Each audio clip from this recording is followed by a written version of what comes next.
బాబాయ్ గారు చెప్పండి. 3 రోజుల నుంచి ఉచిత ఇసుక విధానం తీసుకొచ్చింది గవర్నమెంట్. ఎలా ఉందంటారు దాన్ని? ఉచిత ఇసుక తీసుకొచ్చిన 3 రోజుల నుంచి ఈ జనము పని చేసుకునేవాళ్ళు కానీ ఇల్లు కట్టించుకునేవాళ్ళు, రైతులు, ట్రాక్టర్లు, లారీలు, ఇసుక తోలుకునేవాళ్ళు పాలాభిషేకం చేసుకుంటాక చంద్రబాబు గారికి, మన పవన్ కళ్యాణ్ గారికి రెడీగా ఉన్నారు దాని మీద. అది ఎందుకంటే ఇన్నాళ్ళు లారీలు ఇసుక హైదరాబాద్ ఇతర స్టేట్లకి లక్షలు అమ్ముకున్నారు కదా వైఎస్ఆర్ గవర్నమెంట్లో.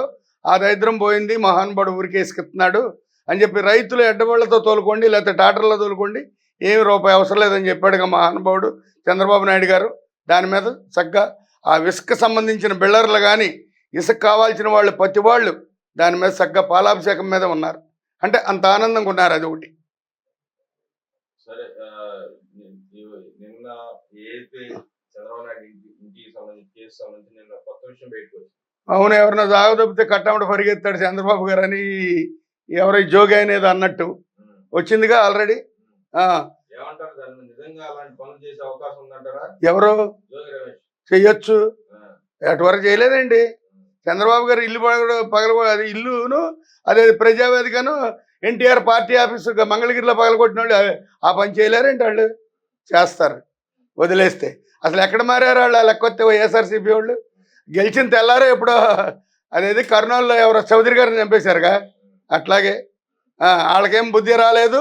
ఆ బుద్ధి వచ్చిందంటే మీరు నమ్మొద్దు, టీవీ ఛానల్ వాళ్ళు ఎవరు నమ్మొద్దు, ప్రజలు కూడా నమ్మరు. అది ఒకటి. ఆ తర్వాత ఇంకేదో కరెంటు మీద ఒకటి జరుగుతుంది. 41,000 కోట్ల ఎంత, 1,00,000 కోట్ల అది ఒకటి సోహా చేశాడు జగన్మోహన్ రెడ్డి గారు. ఆ తప్పుని నిన్న చంద్రబాబు గారు బయట పెట్టాడు. ఇలా ఇలా ఇలా ఇలా జరిగిందని, విద్యుత్ ఛార్జీలు దానికి సంబంధించినవన్నీ చక్కగా మ్యాప్ చెప్పి చూపిస్తున్నాడు. నేను మళ్ళీ దాన్ని సరిచేయడానికి ఇంత టైం పట్టిద్దని అదొకటి. ఇంకోటి ఏదో వాళ్ళు ఎవరండి పెట్టుబడిదారులు ఎవరంటారు వాళ్ళ పేర్లు? బీపీసీఎల్ కంపెనీ వాళ్ళు 56,000 కోట్ల ఎంత పెట్టుబడితో వస్తున్నారు మన ఆంధ్రాలోకి. అది ఒకటి తెచ్చాడు ఆయన.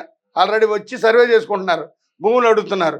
తర్వాత ఇంకోటి ఏదో కంపెనీ వచ్చిందండి, ఎల్జీ ఫార్మర్. సారీ, నాకు నాలుగు తిరగలేదు, గమ్ముకుని మైండ్లోకి రాలేదు. వాళ్ళు ఇన్ని వేల మందికి ఉద్యోగాలు ఇస్తామండి, మాకు సరైన సెక్యూరిటీ ఇస్తే అని చెప్పి అన్నారు. ఎందుకంటే ఇటువరకు రాలేదని అడిగారు. బాబా జగన్మోహన్ రెడ్డి గారితో మేము సావలేక రాలేదన్నారు. అంతకుముందు ఏదైతే ఎల్జీ ఫార్మర్ ఒక యాక్సిడెంట్ అయింది, దాని తర్వాత అక్కడ ఉన్న ఎవరైతే నష్టపోయారు నష్టపరిహారం పెంచి ఇస్తామని అంటున్నారు. ప్లస్ ఇక్కడ నుంచి వైజాగ్ నుంచి శ్రీ సిటీకి వెళ్ళిపోతామని అంటున్నారు వాళ్ళు. దాన్ని ఎలా చూడొచ్చు? మనకు అన్యాయం జరిగిద్దిగా వెళ్ళిపోతే.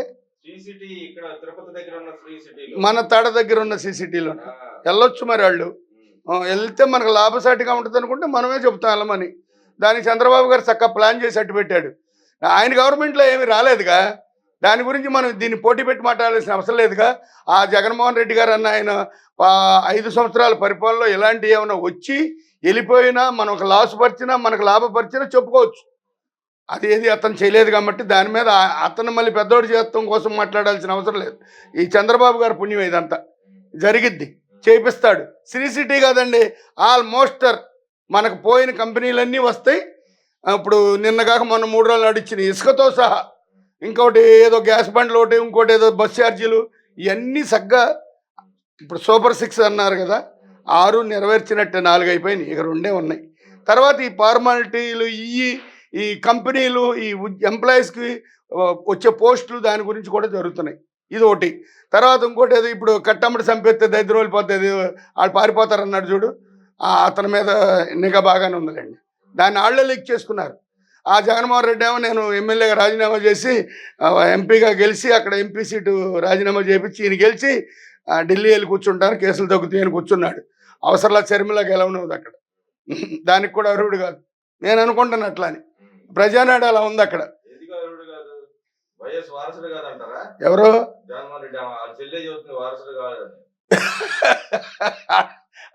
వాళ్ళ చెల్లి చెప్పినట్టు ఇక మనం మాట్లాడచ్చు అంటారా? దాంట్లో చెప్పి నమ్మచ్చు. ఎవరో ఆడెవడో దీని మీద ఇంకో మాట మాట్లాడాల్సి వచ్చింది. ఇప్పుడు ఆడెవడో మన పేరు మర్చుకున్నాడు, ఎవడాడు ఇటు మావాడే. అట్టగా ఉంటుంది ఇది కూడా.